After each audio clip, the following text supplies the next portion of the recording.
21-year-old Brian Withrow didn't always steal from his parents. He didn't always lie. He didn't always do heroin. But when he was 15 years old and a promising freshman football player at Parma Senior High, he blew his knee out and was prescribed his first pain pills. Pills he eventually could not live without. Once you started using so much that your body just needs it, and it's really hard. What's really, really scary is towards the end of the pill cycle, before it turns to addiction, you're not getting high at all. All you're doing is taking that medication to reach the level that you and I would consider a normal level. You're not even getting high. Nancy Pomerenning is a retired teacher and executive director of Drug Awareness and Prevention, a nonprofit group which aims to lessen the demand for street drugs among kids.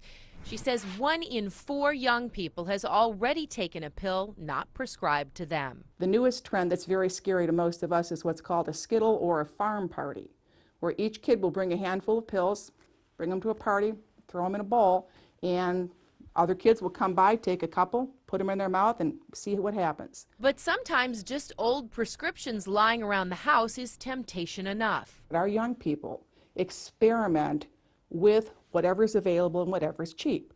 And the cheapest, easiest place to find a drug is in your medicine cabinet. And other people's medicine cabinets is exactly where Withrow and his fellow addicts would go to find anything they could get their hands on. We would just go to the bathrooms and just see what was in there, and if it says could make you feel nauseous or dizzy, we were taking it because we thought that it'd mess us up. Eventually, all of the medicine cabinets Withrow had access to were picked over. So, like other addicts, he went to the street and realized very quickly the cost of prescription drug addiction. On the street, OxyContin is $1 a milligram, or $80 just for 1 pill. I couldn't afford to pay big bucks for the pills, so I had to get something cheaper, would do the same thing. And that cheaper alternative is heroin. And heroin sells for $15 to $25 a hit. Withrow ended up on heroin and hit bottom when he overdosed.